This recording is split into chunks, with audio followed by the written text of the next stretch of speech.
નમસ્કાર. આપણે રોજબરોજની જિંદગીમાં કેટલી બધી વસ્તુઓનો અનુભવ કરીએ છીએ ખરું ને? પણ ક્યારે વિચાર્યું છે કે આ બધા પાછળનું વિજ્ઞાન શું છે? આજે આપણે એક એવા જ વિષયને સમજવાના છીએ જે આપણા ખાવાના સ્વાદથી લઈને આખા પર્યાવરણના સ્વાસ્થ્ય સુધી દરેક જગ્યાએ છુપાયેલો છે. ચાલો પીએચના આ અદ્ભુત વિજ્ઞાનની દુનિયામાં જઈએ. આજની આ ખાસ સમજૂતી સાધના વિદ્યાલય મોરદેવીના દરેક હોનહાર વિદ્યાર્થીઓ માટે છે.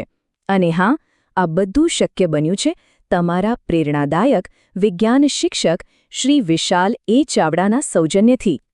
ક્યારેય વિચાર્યું છે કે લીંબુ મોઢામાં મૂકતા જ ખાટું કેમ લાગે છે? અને સાબુ જો ભૂલથી પણ ચાખી લેવાય તો એકદમ તૂરો કેમ લાગે? આ કોઈ જાદુ નથી હો. આની પાછળ એક અદૃશ્ય શક્તિ કામ કરી રહી છે. એક એવું વૈજ્ઞાનિક રહસ્ય જે આ બધા સ્વાદ અને ગુણધર્મોને કંટ્રોલ કરે છે. તો આજે આપણે શું જાણવાના છીએ? સૌથી પહેલાં તો આ અદૃશ્ય શક્તિ એટલે કે પીએચ છે શું એ સમજીશું. પછી એને માપવાની સ્કેલને ઓળખીશું. એ આપણા પોતાના શરીર અને સ્વાસ્થ્ય પર કેવી અસર કરે છે એ જોઈશું. અને છેલ્લે આપણા ગ્રહ એટલે કે પર્યાવરણ માટે એનું શું મહત્વ છે એની પણ વાત કરીશું. તો ચાલો તૈયાર થઈ જાઓ. તો ચાલો હવે એ રહસ્ય પરથી પડદો ઉઠાવીએ. આખરે આ અદૃશ્ય શક્તિ જેને આપણે વિજ્ઞાનની ભાષામાં પીએચ કહીએ છીએ એ છે શું? આ જે શબ્દ છે ને પીએચ, એ આવ્યો છે એક જર્મન શબ્દ પરથી, પોટેન્સ. અને આ પોટેન્સ શબ્દનો સીધો સાદો અર્થ થાય છે પાવર અથવા તો શક્તિ. પણ શેની શક્તિ? તો કોઈપણ પ્રવાહી કે દ્રાવણમાં રહેલા હાઇડ્રોજન આયન, જેને આપણે H+ તરીકે ઓળખીએ છીએ, એની શક્તિ. ટૂંકમાં કોઈ દ્રાવણમાં H+ આયનોની સાંદ્રતા કેટલી છે એનું માપ એટલે પીએચ. હવે સવાલ એ થાય કે આ શક્તિને માપવી કઈ રીતે? એના માટે એક ખાસ માપપટ્ટી એટલે કે એક સ્કેલ બનાવવામાં આવી છે. ચાલો આપણે સાથે મળીને આ પીએચ સ્કેલના કોડને સમજીએ. જુઓ, આ સ્કેલ એકદમ સરળ છે. આ સ્કેલ 0થી શરૂ થઈને 14 પર પૂરી થાય છે. હવે જુઓ, બરાબર વચ્ચે જે 7નો આંકડો છે એ છે ન્યુટ્રલ પોઈન્ટ એટલે કે તટસ્થ, જેમ કે શુદ્ધ પાણી. જો આપણે 7થી નીચે 0 તરફ જઈએ તો પદાર્થ વધુને વધુ એસિડિક બનતો જાય છે. અને જો 7થી ઉપર 14 તરફ જઈએ તો એ વધુને વધુ બેઝિક બનતો જાય છે. Simple, right? અચ્છા, તો આ એસિડિક અને બેઝિક બનવા પાછળનું રસાયણશાસ્ત્ર શું છે? જુઓ, જ્યારે કોઈ પદાર્થની પીએચ 7થી ઘટે છે, મતલબ કે એ એસિડિક બને છે, ત્યારે એમાં હાઇડ્રોજન આયનો એટલે કે H+ની સંખ્યા વધી જાય છે.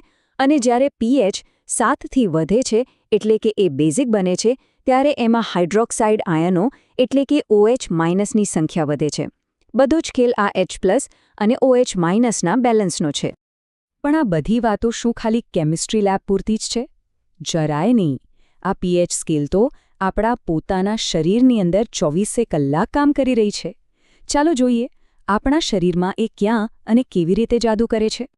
સૌથી પહેલાં વાત કરીએ આપણા પેટની એટલે કે જઠરની.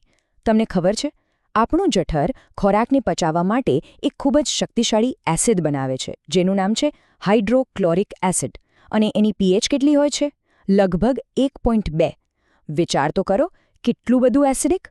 આ જલદ એસિડ ખોરાકના મોટા કણોને તોડવા માટે બહુ જ જરૂરી છે. પણ જો આ એસિડ જરૂર કરતાં વધી જાય તો આપણને થાય છે એસિડિટી, પેટમાં બળતરા અને અપચો. તો જ્યારે આવી એસિડિટી થાય ત્યારે આપણે શું કરીએ? આપણે લઈએ છીએ એન્ટાસિડ, જેમ કે મિલ્ક ઓફ મેગ્નેશિયા. હવે આ એન્ટાસિડ હકીકતમાં શું છે? એ એક પ્રકારનો મંદ બેઝ છે, એટલે કે એસિડનો દુશ્મન.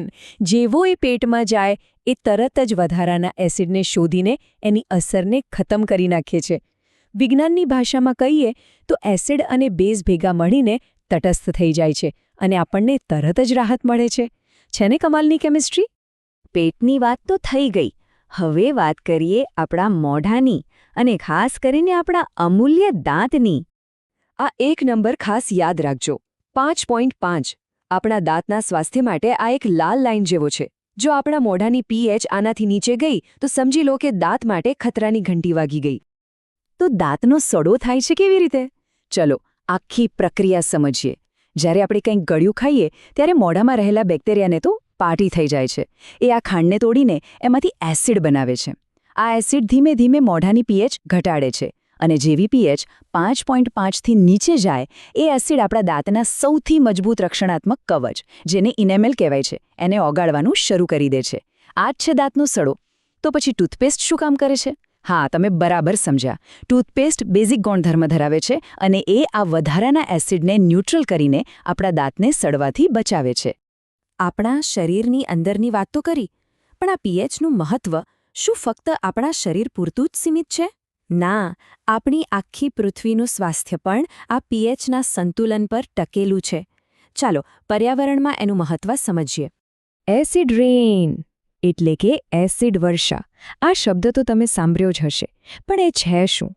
સામાન્ય રીતે વરસાદનું પાણી થોડું એસિડિક હોય જ છે, પણ જ્યારે હવામાં ફેક્ટરીઓ અને વાહનોનું પ્રદૂષણ ખૂબ વધી જાય ત્યારે વરસાદના પાણીની પીએચ 5.6 કરતાં પણ ઘટી જાય છે અને આવા નુકસાનકારક વરસાદને જ આપણે એસિડ વર્ષા કહીએ છીએ. અને આ એસિડ વર્ષાની અસરો ખૂબ જ ગંભીર હોય છે. વિચારો, આ એસિડવાળું પાણી જ્યારે નદીઓ અને તળાવોમાં ભળે તો ત્યાંના પાણીને પણ એસિડિક બનાવી દે છે. આનાથી માછલીઓ અને બીજા કેટલાય જળચર જીવોનું જીવવું મુશ્કેલ બની જાય છે. એટલું જ નહીં, આ પાણી જ્યારે જમીન પર પડે છે ત્યારે જમીનની ફળદ્રુપતા પણ છીનવી લે છે. આમ પર્યાવરણનું નાજુક સંતુલન જાળવવા માટે યોગ્ય પીએચ કેટલી જરૂરી છે એ આપણે સમજી શકીએ છીએ. તો આટલી બધી રસપ્રદ વાતો પછી ચાલો એક નાનકડો સારાંશ જોઈ લઈએ. આપણે જે મુખ્ય વાતો શીખ્યા તેને ફરી એકવાર ફટાફટ યાદ કરી લઈએ. આ કોષ્ટક પર એક નજર કરો. એક તરફ છે આપણા જઠરનો રસ, જેની પીએચ લગભગ 1.2 છે, એકદમ સ્ટ્રોંગ એસિડ. અને બીજી તરફ છે સોડિયમ હાઇડ્રોક્સાઇડ, જેની પીએચ લગભગ 14 છે, એટલે કે સ્ટ્રોંગ બેઝ. અને એની વચ્ચે લીંબુનો રસ, શુદ્ધ પાણી, મિલ્ક ઓફ મેગ્નેશિયા. આ બધા ઉદાહરણો આપણને બતાવે છે કે આપણી આસપાસની દુનિયા પીએચના કેટલા અલગ અલગ સ્તરો પર કામ કરે છે. તો આજના વિશ્લેષણનો સાર એ જ છે કે પીએચ એ માત્ર પુસ્તકોના પાના પર લખેલા આંકડા નથી, એ તો સંતુલનનું વિજ્ઞાન છે. આપણા પાચનથી લઈને દાંતના સ્વાસ્થ્ય સુધી અને જમીનની ફળદ્રુપતાથી લઈને નદીઓના જીવન સુધી દરેક જગ્યાએ આ સંતુલન જાળવવું ખૂબ જ જરૂરી છે.